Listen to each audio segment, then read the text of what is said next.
Greetings. Welcome to Speak Nerd and Enter. Welcome to Speak Nerd and Enter. As always, on the far side over there is Mark, our fearless leader. Across from the gentleman in between is, of course, Rich. Rich, wave hello. I, as always, am Sean. And everyone's favorite, just back, refreshed and renewed from a retreat to Brendock, where he discovered the power of one, the power of two, the power of many, where he was heard to ask, what have you done before moths inexplicably carried him hence? The K-Man. So terrible. No, that was awesome. That was It perfect. Yeah, but it hurt me deep in my soul somewhere. Well it just struck me like a blade. Oh, like a lightsaber blade that doesn't kill and puts you in the hospital. That's what it struck me like. How was that for 5 minutes of prep?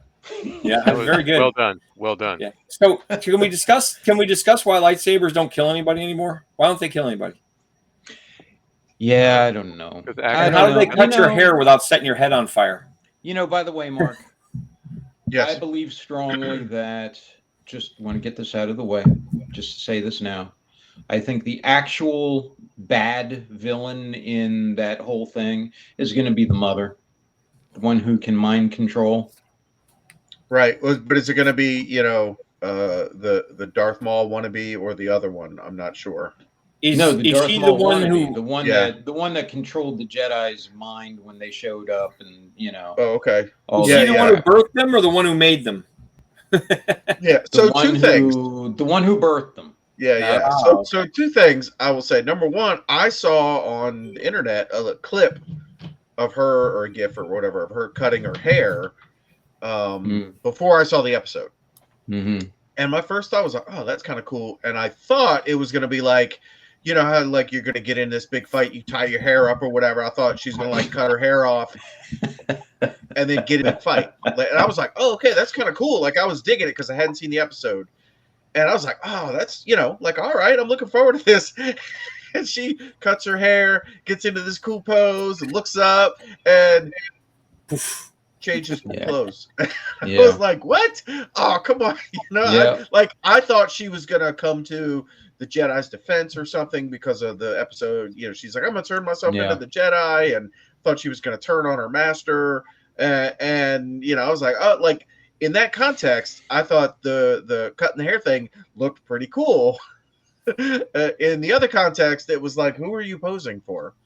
So, little did you know. Little did I know. Well, did I know. Can you explain to me how Qui-Gon Jinn cut through a 4-foot steel door? Well, I don't even know what type of metal it was. Metal door with his lightsaber till it melted it into slag.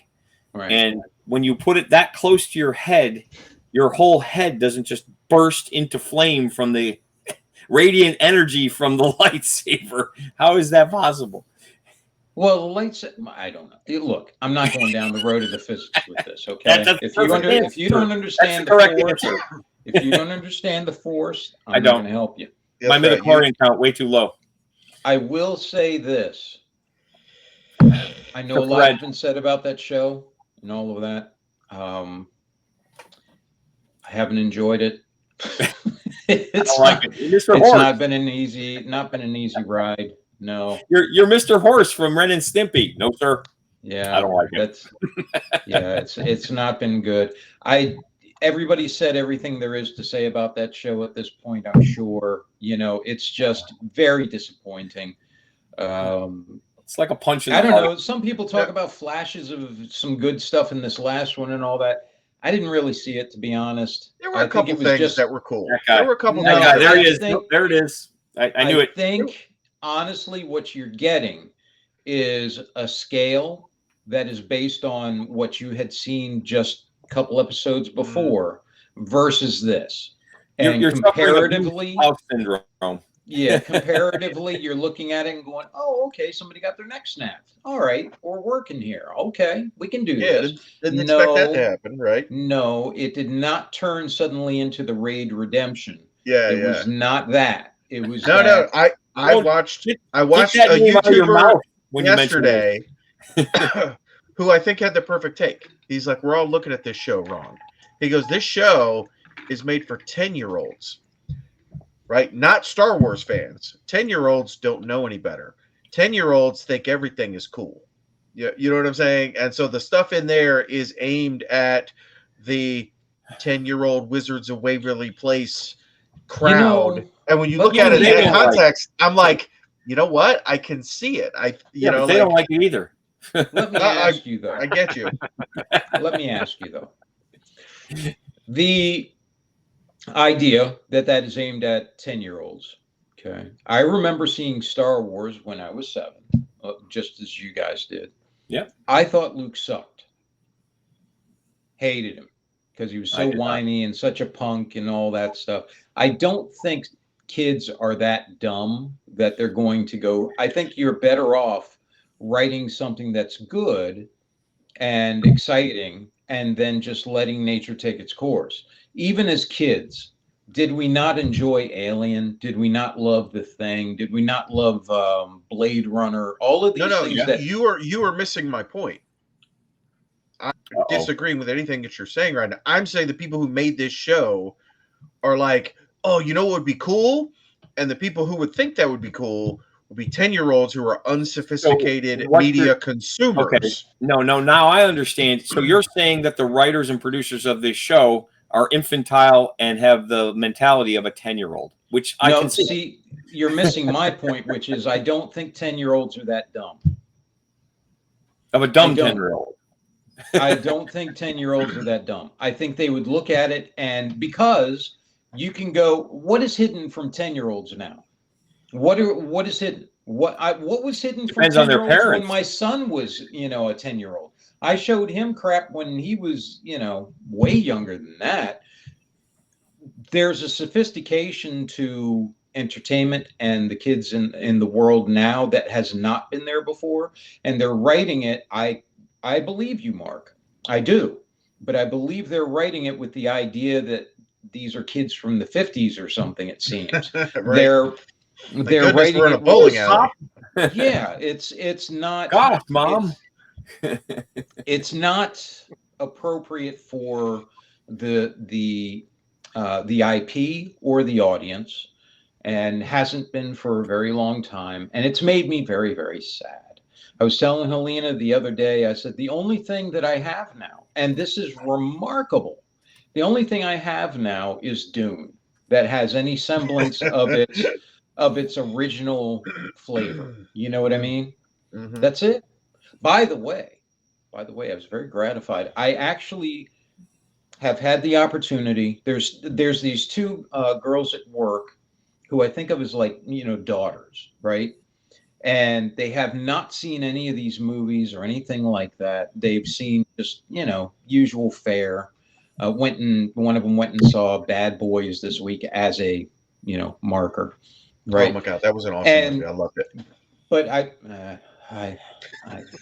somehow I knew that. Did you want me to do a review? No. It plays out in my head. And you just did. Cry. It was awesome. But I first showed them both Fury Road, and as a kind of a, icebreaker to get them into something that's a little bit more, but still familiar, but well done, The Human Centipede. And went over great. Then Dune. Oh, okay. And then Blade Runner and Blade Runner 2049. And today, they actually independently thanked me for showing them those movies. They said, these are things we never would have seen. If you hadn't shown them to us, we never would have known about it. And they were just so really well done. Thank you for doing that. It was very gratifying, and also kind of a shame when you think about how rare it is for that sort of storytelling to happen. Someday perhaps Lord of the Rings, that sort of thing. But I was very gratified with that today. It was very nice. It was a nice moment. So you're spreading the nerdery to another generation. But he's running out of movies. You know, like there's not a whole lot that we can share right now that's not 20 years old that's any good. They're just much further apart than they used to be. They're there. It's just they're much rarer. Are they though? Well, and, I mean, and here's go ahead, Kelly. I mean, but really, I mean, I don't know. I think some of the complaints that we have about movies are the complaints could be cut and paste in any particular era of filmmaking. I mean, I think believe that's true. From a Hollywood perspective, there's a lot of crap that comes out. Yeah, and then you all remember the '90s blockbuster era. I was going through a streak of picking bad movies when I happened upon Reservoir Dogs. I remember that. I just had rented so many terrible movies. And then I came home with Reservoir Dogs, and it changed. Then I went right back to my terrible streak, going on 30 years now. I thought he was going to say Con Air. That's what I thought he was going to say. Oh, Con Air is a masterpiece. I don't know what you're talking good. about. I enjoy it. It's not a great movie. It is. I will tell you. Yes, it is peak Cage. It is. Yes, that is true. But yeah, not the best Cage. The best Cage is where you get like Raising Arizona, that sort of thing. Oh. But I do believe that those movies are getting. Wicker Man's pretty good. even I agree with you, Kelly. I do think they have been a rarity throughout all of human history, right? Yeah. Just really good stories have been a rarity. I do think they're becoming further apart. I even now I do. I think maybe it's. We've talked about this so much, but I think maybe it's because it's so easy to concoct a formulaic thing and try to check the boxes and get something that's gonna, bring in the eyeballs, bring up the subscribership. Well, we're also in the era of the remake. It's I'm going to make a new this and new that. It's the new version of something, right? Yeah. No, I mean, there's lots of reboots, but back in the '90s, back when Mark was picking really bad movies, there was the idea of straight to video, right? Mm-hmm. So you actually had to like physically go find something bad to watch, or you just watch the stuff that you knew was good. Now in the era of streaming, I mean, I think the issue is that it's just more readily accessible than it used to be. Rather than having to go pick up a tape somewhere to go watch something crappy, you can just go to your local streaming service and have it just flooded into your face.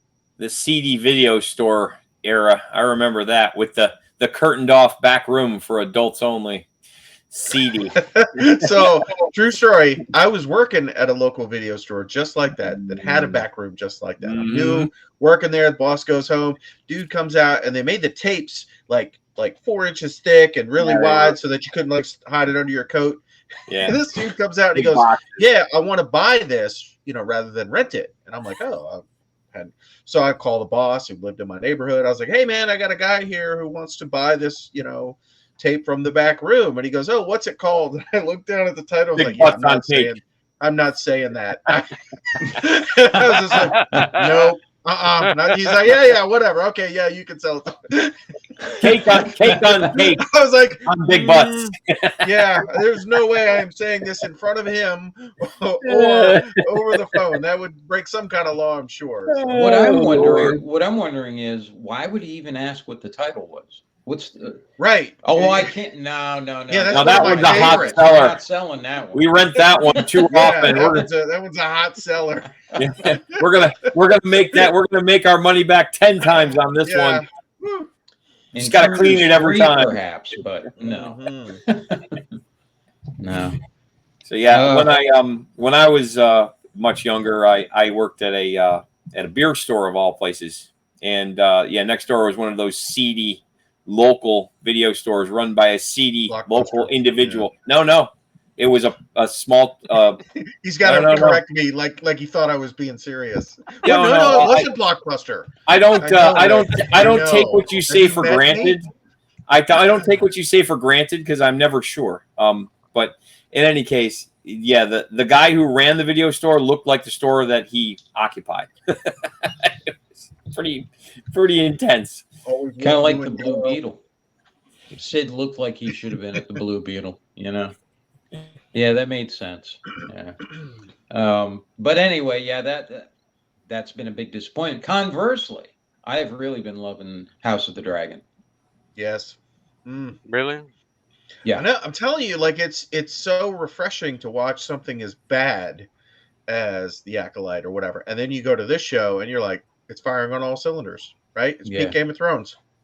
Yeah. Yep. Done by someone who really does love the source material and is trying to do a really good job with it.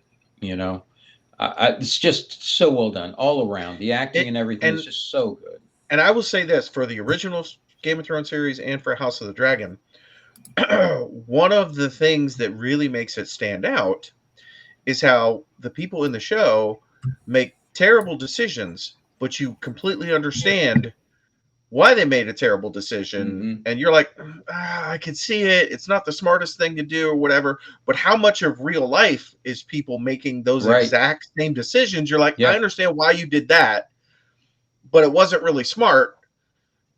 But from their point of view, from their standpoint, they're like, hey, this seems like the thing to do, and you Yeah. understand it, even though intellectually, or when you step back and watch it as an observer from the outside, you're like, wow, that was maybe not the best thing to do, right? It's full of that. Yeah. Like, do we think Putin is like, yeah, invading another country, that was a great idea, this will be over in a week, and we're how many years into this Ukraine mess is kind of the closest thing I could see. He's like, yeah, we're going to go to war with our dragons. And then when it doesn't turn out well and, it's like, oh, this isn't good. Now you're worried about a coup and you're worried about all these other things happening. Ugh. No, I absolutely agree with you. I was thinking about this just the other day. All of it, and I know this isn't normally the topic we get into, but it's germane to what we're talking about. How many people have you heard who have there must be a conspiracy theory attached to almost everything, right? And the thing that I have an issue with that is it applies an intelligence and a coordination and a unified front for human beings that does not exist anywhere, much less against or with those who would have ill intent. Those sorts of people generally think of just their own ends and really don't want the other guy to finish first. They want to hamper them in some way so they can cross the finish line and gain the prize, right? And with politicians, with actors, with anyone who's in a position of any sort of power, I have yet to really meet the one who is who I would sit there and say, that must be someone who's in on some sort of well thought out, centuries old, kind of a plot to take over or ruin or subvert or do something. It's not that I don't think that people couldn't do something awful. I absolutely do believe they can. I just don't believe they have the ability to execute something like that over time with any ability to do so and have it come out the way they envisioned it in the beginning. Mm-hmm. And when you add in the complexities that go along with so many of these things, I think really what you're talking about is how inept humans are, and then trying to either cover it up or try to make lemonade out of lemons, that kind of thing. I think there's so much more of that than there is anything else. And I've not seen the human being who is, there's the mastermind. This one, yeah, I can see them doing it. Now, everybody I've met has been some form of idiot, on one level or another. And I include myself in that, right? Every human being is so much less than what we think we are. That is the biggest problem I have with so many of those things. So, yeah, to get to what you were talking about there, Mark, anyway. But yeah, House of the Dragons has been just, that's been a salve. It really has. I watch so many of these other things and I get so bummed out watching them. And then I go and I see that and I'm like, oh, thank goodness. Thank you for this. I appreciate it. And let me make another point that I brought up to my wife. We watched, we were out of town last weekend, and so we didn't get to watch Game of Thrones like right away. It was like Tuesday or Wednesday, but we're like, let's watch it. And so we watched it, and the one thing I've noticed is you can tell House of the Dragon is a lot more diverse in its casting than the original, right? And you know, hey, Yeah. whatever. It's Hollywood. It's HBO. They're big on the diversity in their casting. And there was a couple of scenes. I think it was the two dudes who were like working on the ships or whatever, and they're Right. both Yeah. The sea or rights. whatever. Yeah, and I was watching, and I brought that up. So I said, yeah, there's a lot more like diversity in this casting, but I don't care because it's done well. Yeah. You know what I'm saying? Like, I don't care what color those two guys are, or you know, half of them are like black guys with white dreadlocks or whatever. And again, don't care because in this is one of the shows that they're right up to the edge. They could go far. What's that one girl who was gonna marry was it Viserys? He was like, this is gonna be my wife, and he stole the dragon egg, and then she was stowed away on that ship. Who's that character? Sold the dragon egg, and she was a prisoner, and they let her go, and then she saw the twin and came to run back. And yeah, the white worm. Yeah, I can't remember her name. Yeah, right. But I mean, you know, I'm not sure what her ethnic background is. You know, Asian of some persuasion. I don't know what. I thought right? French. French. Okay. Here's the thing. I don't care. They're playing it well, though. You know what I mean? As a series, they're going right up to the edge of maximizing diversity, but it has never been at the cost of the story. Right. Yeah. Yeah, you're absolutely right. It never becomes an issue. The writing is it doesn't pander. It doesn't seek to check a box or anything. It's just whoever, it really comes across like whoever was the best for this part, that's who we got, you know? Right. Well, even if that wasn't the case, they went with a good actor. Well, that's and they what went I mean, with though. Good dialogue. Yeah, what I'm saying is they might have had a white guy come in who read better, and they're like, no, we want to go with a different background. Okay, cool. The part didn't suffer because they chose good people. Yeah. You know, I don't know if they're the best for the role ever. You know, I mean, come on, man. You get some of these, you know, Gary Oldman comes in, I'd put him in anything. You know what I'm saying? Unfortunately, he's a white guy, but they're like, no, we don't need a white guy. Sorry, Gary Oldman. We're going to go with one of these other guys. I never missed Gary Oldman because these guys are good. Does that make sense? Yeah. Yeah, it does. I've just found it just absolutely wonderful. And you're right. When you write a show for whatever purpose you're writing it for, if it's just for entertainment, if it's to, I don't know, show some sort of lesson to the world or whatever it is, if you're going to write a show, write a good show and execute it well. All the other stuff is secondary, you know, if that. And I think this just goes to prove it because there's so many differences from the book that way, but you really don't care, or at least I don't. Right. I think it's actually just beautifully done that way. And yeah, the one complaint I might have is that we've underrepresented the Asian dragons. It's all European dragons. So I really think they need to diversify that and bring in some of the Asian dragons to really check that box. It would never work because the Asian dragons are actually intelligent. Remember, they can talk, they can do all kinds, they fly with the pearls they've swallowed and all that stuff. It's a whole different animal, whole different thing. Yeah, it would never work. It would never work. These are more the Euro-centric ones, you know, the Euro trash dragons. Okay. Well, it's working, so I'm on board. Have you seen it, Kelly, at all, or no? Well, House of the Dragon, yeah. Oh, you have? You didn't like it, huh? You hate it, don't you? No, I don't. No, well, you know, when I first started watching it, because we had a whole series of podcasts about it. I had issues, but you know, you get past those. But the first episode of the new season, I had a couple issues with that. I mean, overall, I think it was fine, but it wasn't spectacular like the rest of the series had been. You just didn't like how amazing it was, or what? No, I thought parts of the plot were a bit stupid. You know, to Sean's point, you know, you meet a lot of people who are idiots. Yeah. Damon certainly found a couple that spectacular idiots. Yeah. That was the point. That was the thing. It was like that in the book. As a matter of fact, it was a little bit worse.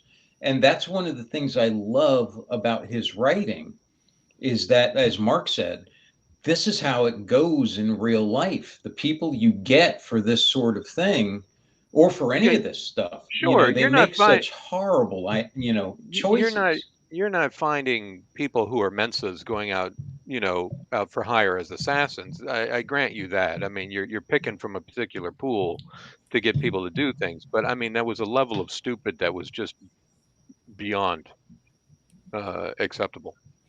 Well, bear in mind, he gets his examples from history, so he pulls this stuff from things that actually have happened, like the Red Wedding and all of that, things that have actually happened, and puts them in the books. And that's what I love about it, is that it rings authentic to the world we're familiar with, right? Yeah. And that's what I love about it, is that when I was telling one of those girls I was talking about, I was telling them that the thing I was telling them I grew up with those 90s action movies, as a matter of fact, talking about the ones Mark likes. And I said how I hated so many of those, because the Schwarzeneggers and really, I loved all Van of them. Dammes and all of them. Exception. Gary Busey was a muse of that era. Kickboxer was a great movie. They were the Mary Sues of the time, where they were just the best at everything all the time and never failed, and just I eat. What did he say? I eat green berets for breakfast. Yeah, whatever the hell he said. Yeah, that kind of crap, right? I that eat pieces of shit for breakfast. And of course, this was before. I didn't. This was before any of us knew anyone who was in that field, And then once you get familiar with folks in that field, you realize, oh, wait a minute. they don't actually do the things that I know. Well, that's the Hollywood trope, is that there's this secret, information that only people who are police, military, special forces have access to, this amazing training that mere mortals would never have access to. Right. That is one of the biggest lies that is. Right. Exactly. Yeah. And it's so much more mundane in a way. And so much more haphazard. I mean, fly by the seat of your pants stuff, and here, but for the grace of God, go I kind of thing, where things work out just because, rather than, they made it through that. They moved that mountain. They ran through that wall, that kind of thing. And so I was telling her that as I grew up with those movies, there's always something I didn't like about them. Like Commando and all that stuff. Just something about them irked me. And it just rubbed me the wrong way. No, you're wrong on that. That would be absolutely appropriate for what we're talking about. You're approaching heresy, but I'll let you continue. Yeah. The Bad Boys thing, you should turn that around on yourself. That's what should be happening. Yeah, the Inquisition would want to look at you. And then what you going to do? Servitorship. They come for you. That's one of the check boxes for servitorship. You like, the Bad Boys franchise. No, let me stop you right there. The Bad Boys franchise knows exactly what it is and exactly what it isn't. It is. And it runs with it. That's all I'm going to say about that. It absolutely does. Doesn't mean it's right. But I told her there was always something didn't ring true. There was always something wrong with it, right? I knew on an instinctual level, this doesn't seem right.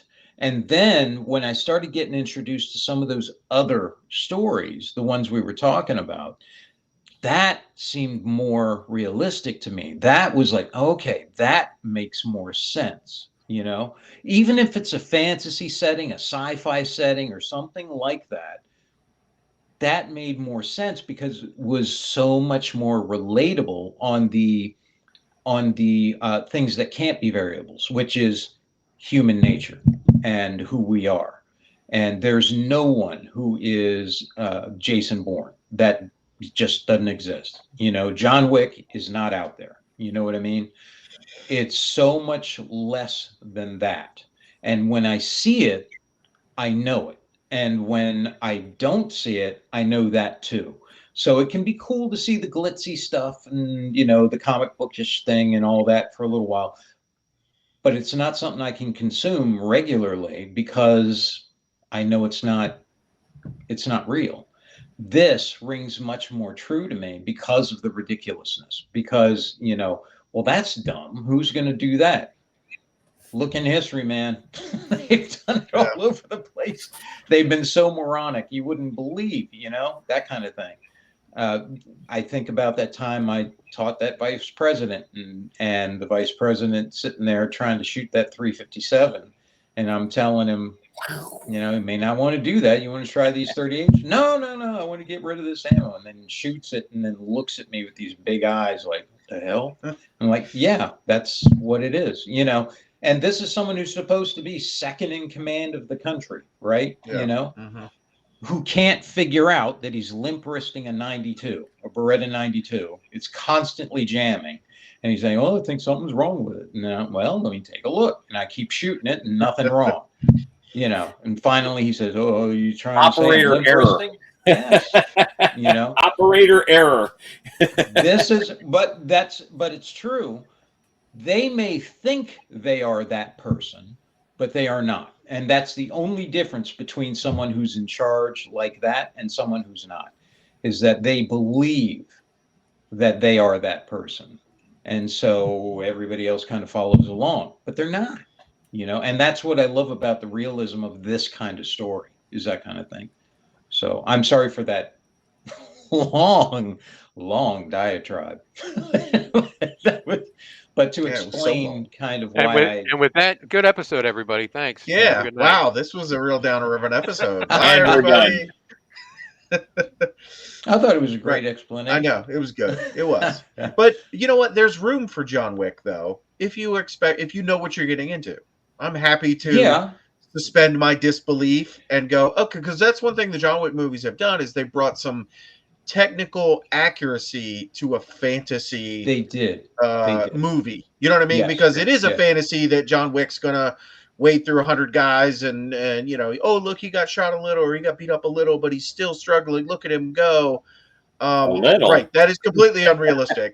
But I'm here for it. They come out with new John Wick, I'm there. But see, wouldn't you say it's kind of like what we were talking about with Top Secret and all of that? There's that sort of joke. There's the movie Top Secret. Yes. There's with that Val sort Kilmer, of his humor. best work. Hey, in my opinion, it was some of his greatest stuff, right? That second only to Tombstone. Right Yeah. So real genius. That sort, no, not on that level. See, Real Genius, let's compare. So you have Top Secret and you have Real Genius. Real Genius is okay. It's got some decent parts, but man, that slides into college era, let's go steal their panties sort of, humor so many times, versus Top Secret, potato. I mean, Top Secret was a different level. Top Secret was really stupid, but in an intelligent way that is really tough to do. Wasn't Top Secret done by the same guys that did Airplane? Yeah. So that makes sense. Real Genius was not those guys. I mean, that's what I mean. That's what I'm saying. Oh yeah, we all know that. That's what I'm saying. It's not easy to do. So if you're going to do something that's unrealistic but do it well, like John Wick, you have to have something that walks that fine line. Nobody was another one like that, but you've got so many that don't. Man. My God! I watched The Beekeeper on the flight. I wasn't expecting much, but oh my gosh, was it terrible! There you go. That is the perfect example of the one guy who's like Billy Badass. Boy, that movie was awful. I'm not even going to talk anymore about it. Yeah. As someone who loves movies and is willing to glass half full just about any movie that I watch, this movie was awful. It was so bad. That's impressive that you found something you could find nothing for, Mark, because you are usually, even in the worst of circumstances, there is something. The one thing I would say about it was very Jason Statham. No, there we go. Okay, we found it. All right, there it is. I don't think there was a lot of driving in it, but whatever. Can't ever be 100%, 100% on the negative. It was so awful. I was entertained by it. I was like, oh my gosh. How could? And there's someone who did the Nicolas Cage arc, where they started out in really good movies, like Snatch and that sort of thing. And suddenly they're doing things like The Beekeeper, where they're now parodies of themselves. It's Meg 2. Meg 2. Yes. Yeah. Yeah. Meg was okay, but Meg 2. Meg was not okay. How dare you, sir? It was a giant shark movie. It was a giant shark movie. It was entertaining. It was okay, but even the second one, even for a crappy giant shark movie, the second one was derivative of itself, which is, that's my point, is the first one was tolerable as a piece of popcorn schlock. The second one was just not good. That's my point. Good Lord. I didn't say it was a great film. On what we I said it was on. okay. Meg 2 sucked. It was all in favor. Meg 2 did suck. 100%. Yeah, speaking of shark movies, I did see Under Paris, which is like a French movie. It's a French shark movie about Shark like Under Paris. This shark that goes under How Paris. soon did the shark become king of France? Pretty darn quick. No. And again, this feels like it was going to be one of those direct to DVD, movies, but it was a little bit more like effort than that. Anyway, it was a terrible movie, but I was entertained by how terrible it was, but not quite in the Sharknado way, because it took itself more seriously than that. If that makes sense. And let me bring something up to you, Kelly. How could you not like the little fat kid on the beach eating his ice cream, and the dude running away in the giant inflatable ball from the shark? That was worth the price of admission of Meg alone. That alone was great. All right, I'm just gonna have to edit this part out. No, the little dog. I was so worried the little dog was going to get eaten.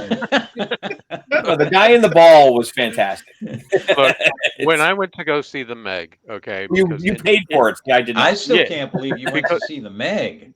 I didn't pay for the Meg. Indy wanted to see it, and so Indy and I, this is the thing. Well, that's your own fault. The things you do. Look, all right, Indy wanted to see that, but not Furiosa. All of you shut up. So no, she didn't want to see Furiosa. Hell? But you look, during the Meg, I'm getting bored. I need something to snack on because I'm so freaking bored. I go out to the snack stand and I said, you know what? Let me get a soft pretzel. And they said, it'll be like 5 minutes. And I said, take your time. I'll wait. Yeah, no problem. Don't even worry. See, I'm not missing anything. So he missed the kid with the ball. Otherwise, it felt like I hadn't missed a bloody thing. Oh, yeah. the beach scene was worth the price of admission. It was not a good film, but it entertained me for. It's not even close to a film. It's barely a movie. Film. That's right. It's a motion picture. I'll give you that. Wow, you have in a building where they show. You have a big hate for the Meg. I did not know we had this side of you, Kelly. That wasn't. So this one, because you paid for this one. And you took her to it. This one actually strikes home. Okay, I did not know that. So no. I mean, there's actual cash money and time invested here. And spent $30 on the Meg. I would be angry about it too. Bitter. Right. Yeah, and that's a big difference between now and streaming, though. Like it used to be, here's 2 hours of my life. Here's money. Oh, I took a date. Here's twice the money. Whatever. Yeah. Right. Going to the movies Friday night, whatever. It's a big deal. See, nowadays with streaming, you just wait. Oh, I'll wait 2 weeks, and this movie will come on some streaming service, and you're like, I'll check it. Like I never saw The Beekeeper, but I'm stuck on a flight for 5 hours, and I was like, I'll check it out. I'm trapped in an airplane. You know what I'm saying? And I was like, I'll watch it. No, there's a difference between like I knew I wasn't going to pay money for this. You know what I mean? I didn't go to the theater, even though I have the subscription. I can see as many movies as I want. I didn't want to put 2 hours of my life into this movie. Yeah. X-Men Apocalypse almost made me storm the cockpit. Now, see, I have the opposite story. I have the opposite story. Flying home from England, I watched Gangs of New York and didn't know anything about it, and I watched it twice. It's a 3-hour movie. I watched it twice on the way home from New York. So I was actually have the opposite end of the spectrum, where I saw something which was fantastic as opposed to total garbage. No, I think United Airlines actively goes out of their way to take good movies off of their in-flight entertainment. Yeah, they want the worst edit possible. Yeah. Yeah. Let's watch Soul Plane all the way home. But yeah, anyway, that's for me, that's the thing about the bad movies versus the bad stories versus the good ones. Doesn't matter the setting. There's always that fine line about that touch of realism that you have to have with the core characters, something to connect with. If you don't have that, it just becomes difficult, man. If not impossible. You know, I can't watch like 18 different versions of Walker Texas Ranger. I just can't do it. Now, look, there's a certain tolerance level to watch bad things that exists when, like, when we're all together watching something, because the humor value increases exponentially the to Mystery make up for Science the Theater crap. value. Yeah, exactly. that's a different But type of watch. when you're I mean, sitting by yourself and you're like, I don't know, I feel dumber. I'm for having wasting watched time. this. Yeah. This is time I can't reclaim. It's even worse when you're sitting there and your buddy Mark is really just loving this piece of crap movie. This is so good. Oh, I don't know how don't you like this? Something wrong. Or when you're trying to enjoy an excellent piece of cinema, right? And what's that Snoopy's character who's always walking around with the cloud over his head and it's raining on him? Pigpen. Woodchuck. It's a Pigpen. Yeah, Pigpen. And you're stuck with Pigpen, who won't shut the up about whispered in your ear. Oh, this is so bad. It's awful. Who's whispering? I know. He's like De Niro in the theater. Like in Nope with the whole monkey thing. Remember? Oh, yeah. Get him under the table. Get him. She's under the table. Kill her. Don't let her go. And then bullet through the head. best part of the whole movie. I agree. Yeah. No, 100%. 100%. Definitely the best part of the film. It's supposed to be horrifying and shocking, and I just found it entertaining. Now, I wanted to ask you, Rich, since we only have about a minute left. Oh, good. Perfect for me. The less I say, the better. Let's go. Why did you hate Dune so much? Didn't hate Dune. Dune 2 Oh, okay. or 1? Well, there you go. That's our answer. Okay. Excellent. I did not. All right. So another good show, everybody. Bye. All right. So we're going to delve into this. So 14 thumbs up from Rich. Yeah, that's right. So Rich has finally seen Dune 2. Yes, I finally. Well, you know, like I tell you, I like to own physical media. So I waited till it came out on Neanderthal. I know, like a Luddite, and he paints it on the wall. I do. I like the pictures that move on the wall. He gets the transcript from online, gets his crayons out, draws it in chalk. He starts drawing it on. Let me know when we're ready.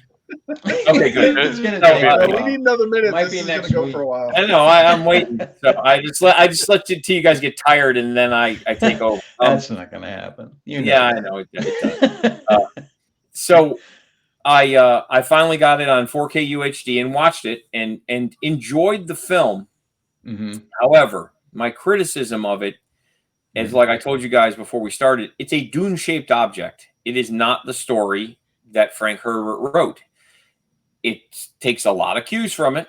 It takes a lot of inspiration, but that story that they wrote, the story of Paul specifically, is not Herbert's story. It's a different story that he wanted to tell. The things that he did with Chani, I thought were, I found it to be entertaining and well told.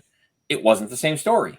The things that he did with Alia, again, not the same story. The way that they put the focus on the Fremen in the South, not the same story. Mm-hmm. So, it's one thing to say, okay, this is an adaptation. It's another thing to be inspired by a different. Thank goodness. Thank goodness. The voice from outer darkness has come in.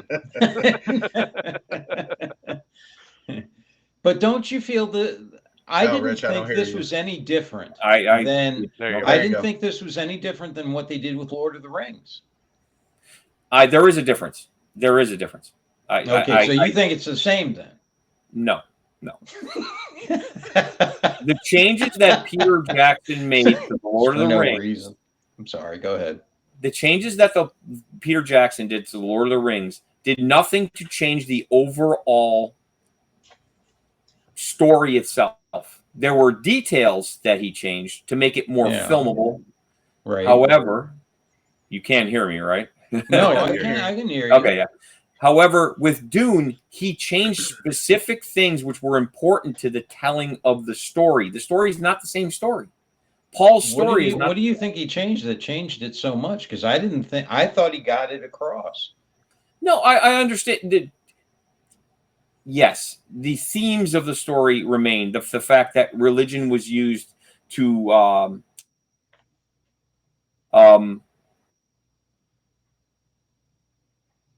take your time.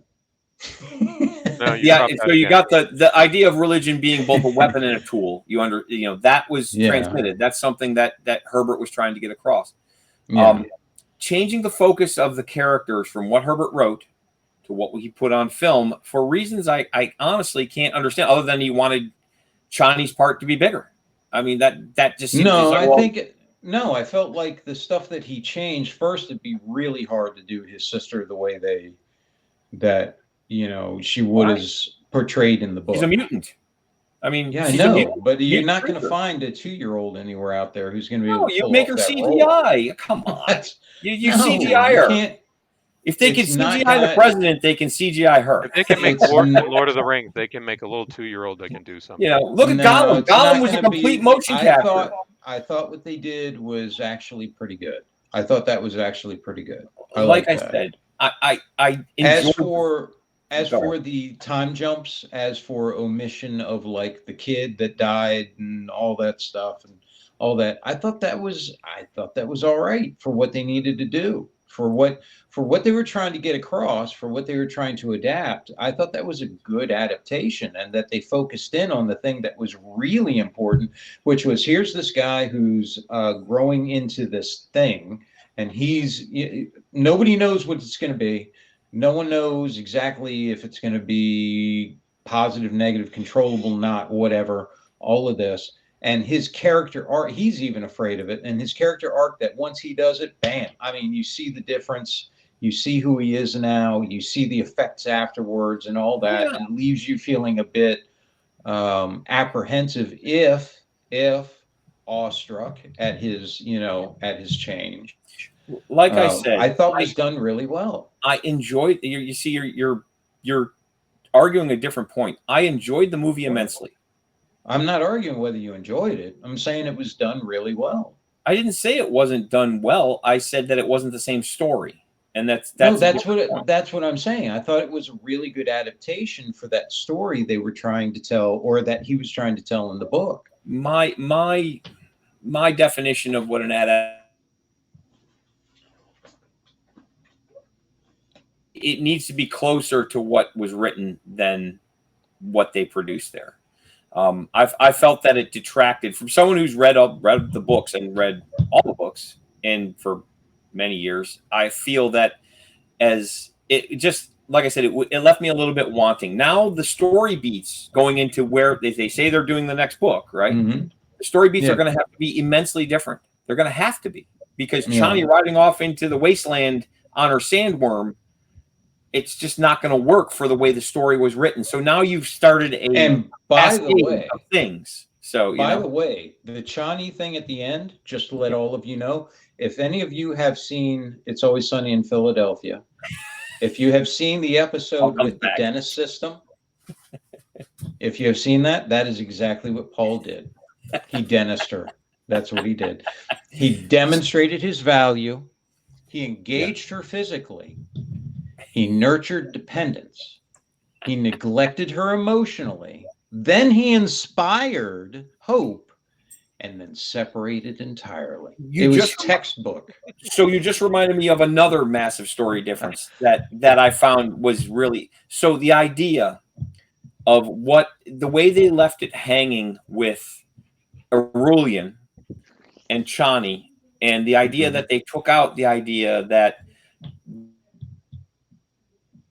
they took out the idea. Hang on. I faded out.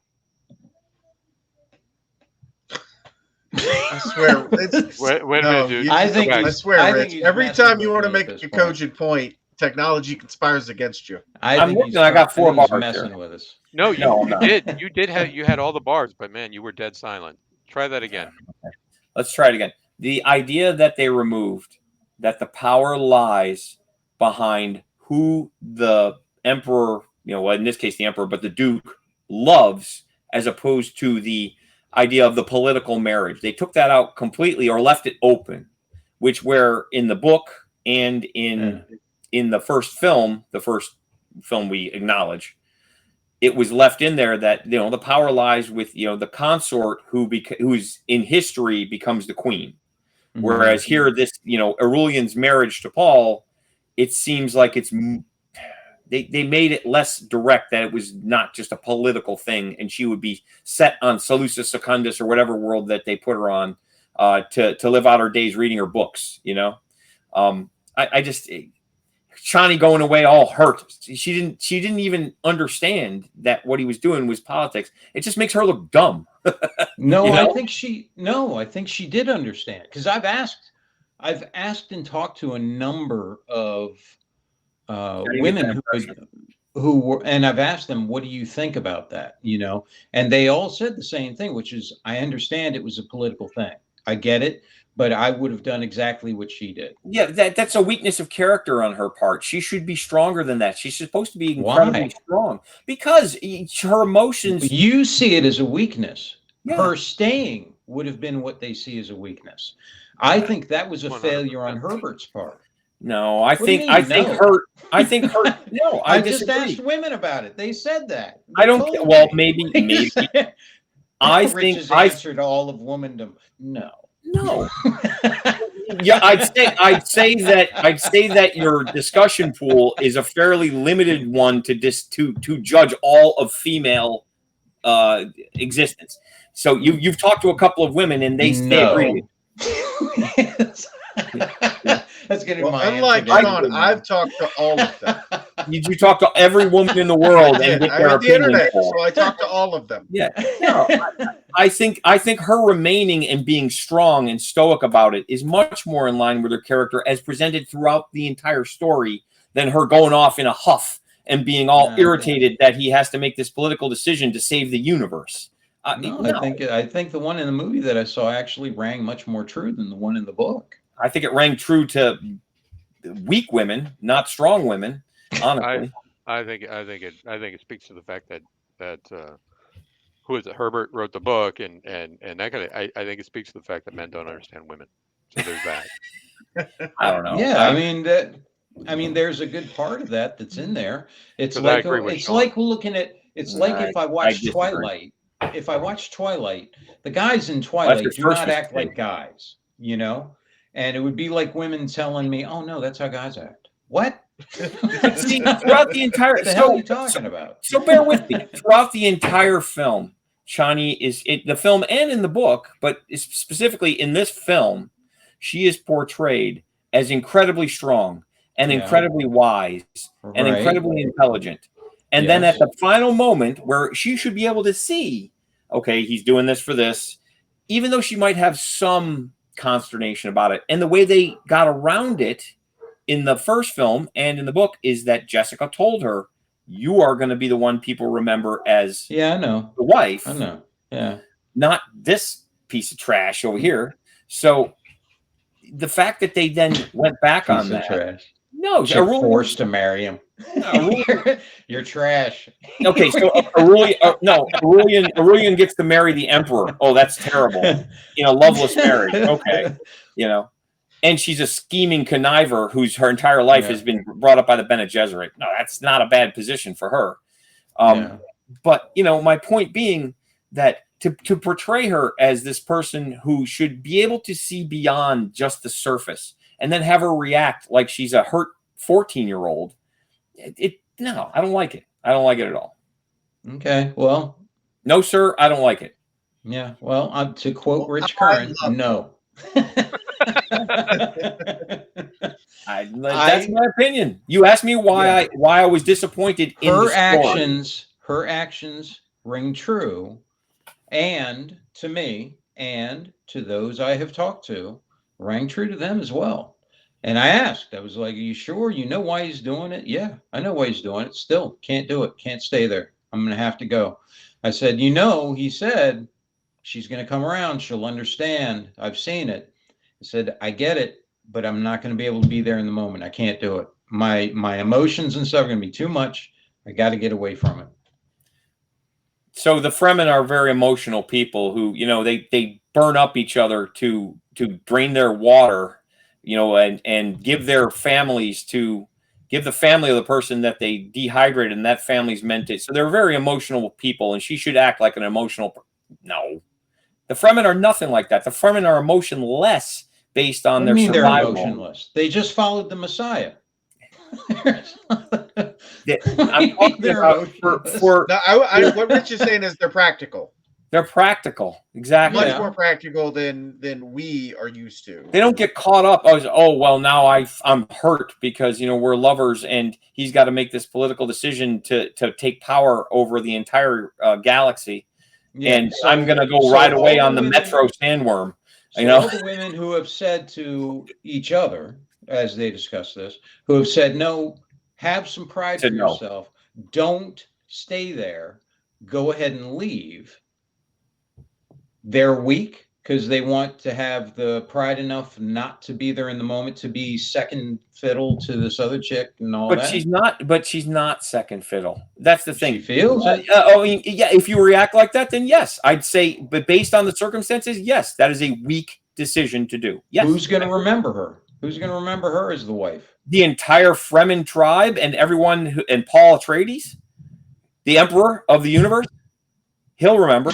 and that's it. Oh, that's it. Oh, no big deal. Oh, yeah. Well, and she's going to bear the children. She's going to bear the children of not Aurelian. Yeah. She's going to bear the children of the emperor. Oh, what a blessing! No one's going to remember the children as the second best. Yeah, no, fuck that. That's not she's the mother of his children. The other one is just a figurehead. Dude, how many other rulers in all of history, because that's what this is based on, how many other rulers in history, how many pharaohs, how many emperors of China and all that have had so many concubines? You can't name them. You cannot name them. You cannot name the kids. He has one in the story. He has a single concubine, her. Yeah. Who is who is essentially his wife, who is the only person to bear his children. Okay. Aurelian is out of the story after this. She's gone. Yeah. She's no longer present in the history of Dune for the most part. In this adaptation, however, which has already departed from the story. But her name is known. My point. But her name is known because it's on the marriage license. That's right. It's in the official record. It is, man. You are being willfully obtuse at this point. You really are.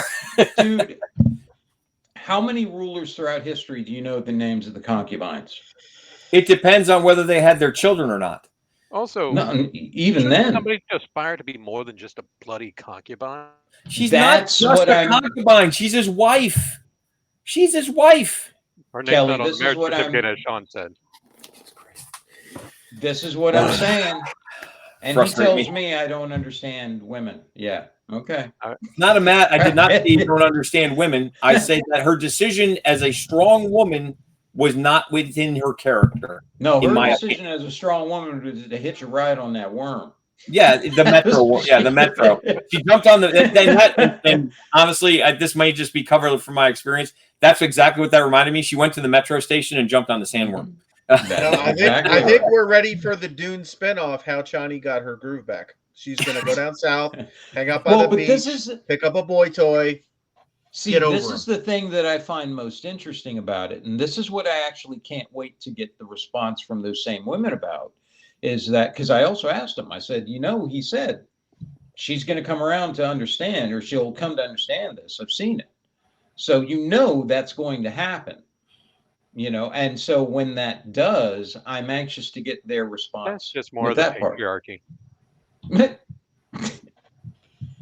That's more of Lisa and Al-Gaib. Lisa and Al-Gaib. All this discussion aside, here's my takeaway. I thought this whole movie, 1 and 2, was an excellent adaptation. In some ways, better than the books. The books are a little dated in how they're written and whatever. And I thoroughly enjoyed them, and I appreciated and liked the changes from the original story.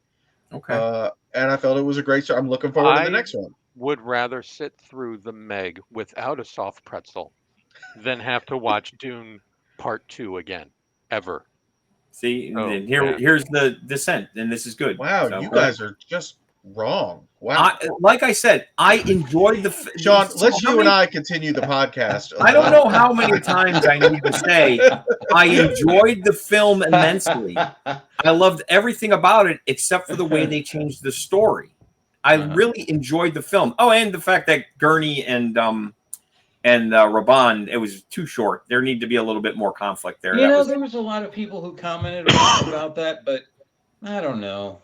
I mean, Raban was never short. Raban was never one of my favorite characters or intrigued me or anything. I was like, okay, we can be done with that. I would have liked to have seen that conflict drawn out, maybe another minute or so, just where they kind of went a little back and forth. Raban is supposed to be super strong, so you see him actually have some of that, but he's just a weak coward at the end, and that Gurney just totally dominates, right? So, this is the guy that Gurney was, in some respects, terrified of, right? So, I know, but we had to get to Sting 2.0. Well, I will say the guy that played Fade was in the way.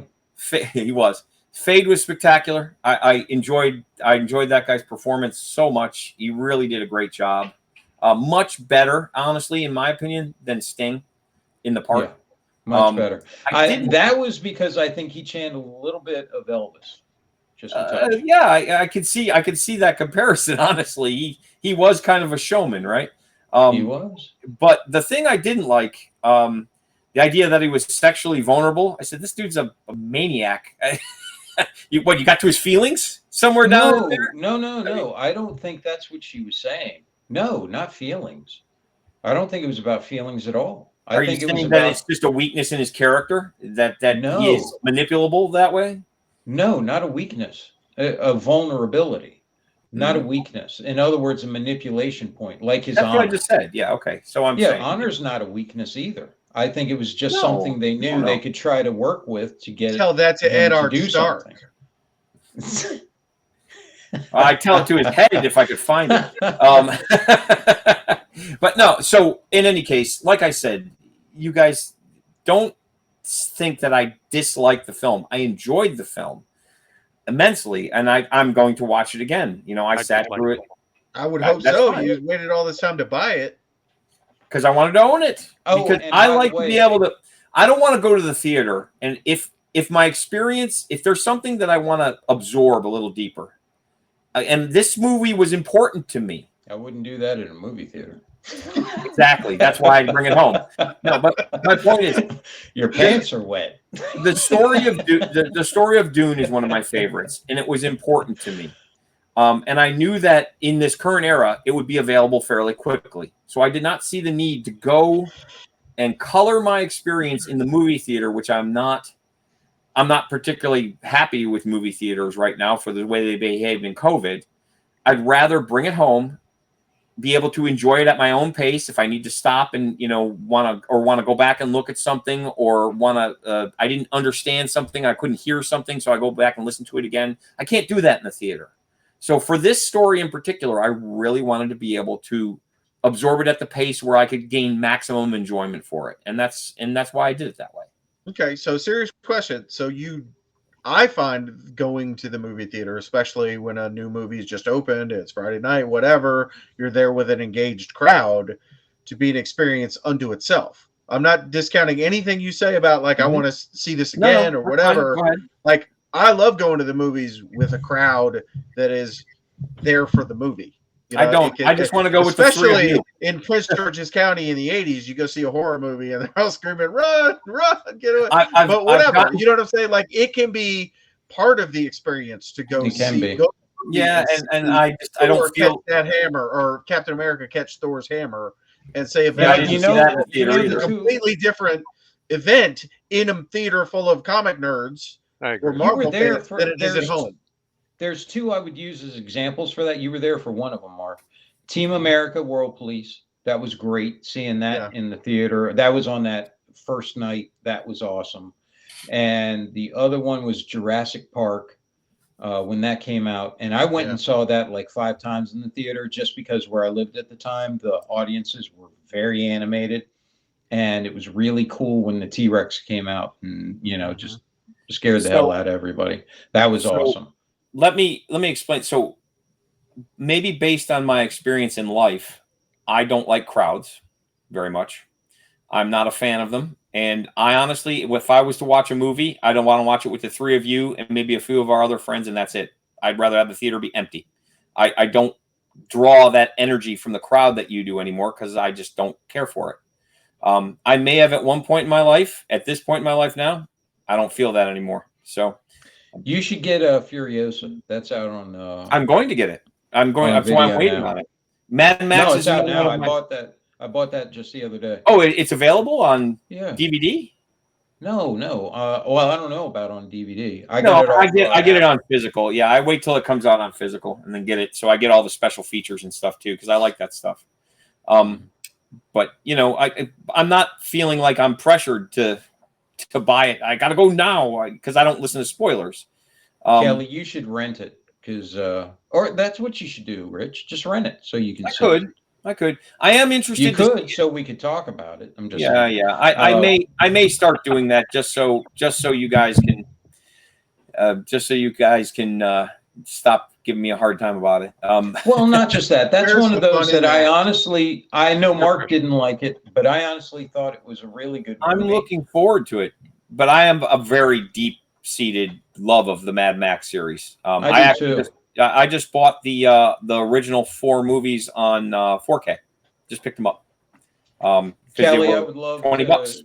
I mean, hear how much you hate this. If it's hate it.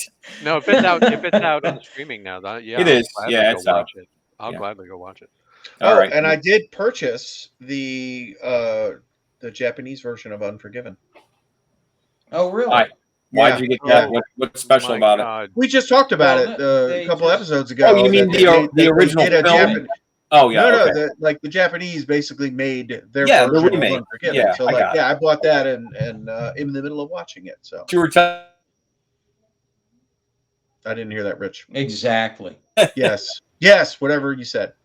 I thought you meant you had bought a Japanese version disc of Unforgiven with Clint Eastwood. Right? No, that would be dumb. So well, that's why I asked. I didn't say I was particularly smart. I just said I'm easy for you guys to give a hard time. The Japanese dubbed version of Unforgiven. I'm trying to learn Japanese, so I thought I would pick a movie that I know the dialogue. Understand my logic. I was thinking I just bought a Japanese only version of Godzilla -1 because it's not available in the States yet. I didn't know. Don't even defend it. We know what you meant. It's funnier the way we were talking about it. Let it lay there. No. I'll always fight. I'll always fight, and I just wanted to learn. He should have armed himself in Japanese. So what power wash you decorated saloon, my friend. That's right. Decorate my saloon with your my sushi house with my friend. Kelly, I will tell you the thing I love the most about Furiosa is Dementis. I really do. Dementis. Question my boss ordered. Speaking of which, I did.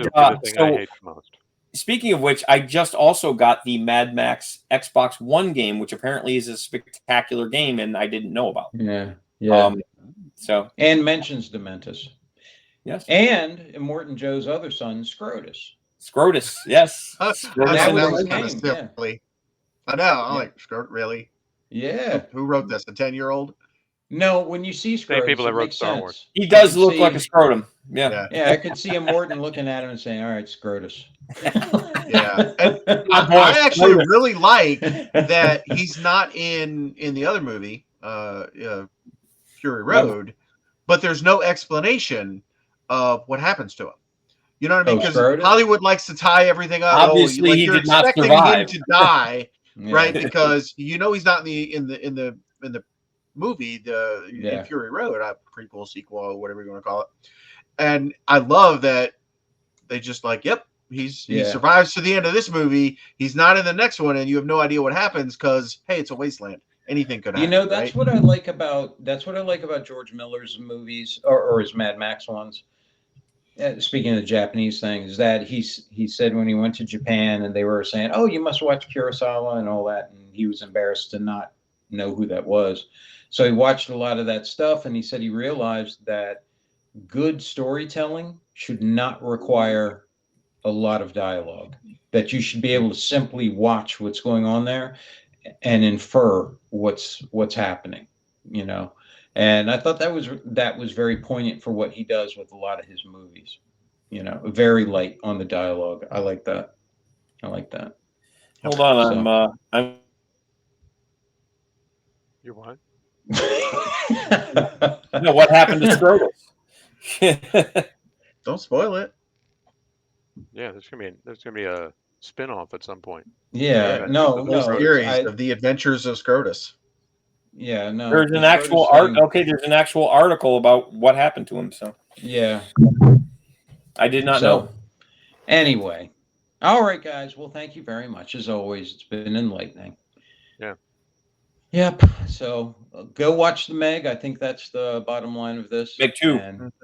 And make your own decisions as to what you like, and then ask every female you have in your life what they thought of the Meg. So and then tell them that they're wrong. That's right. Then tell them immediately. No. So no, stop. No, you gently explain to them as a man. You've asked why they are incorrect. Female. You've asked every female. So you're assuming I haven't talked to females about this topic. Number one. You don't talk to girls. Come on. Okay. Now he's all spun up again. See? No, you've talked to every female in your life about Dune 2 and Shawnee's changes. I see. Thank you, guys. I press F to doubt. See you next week.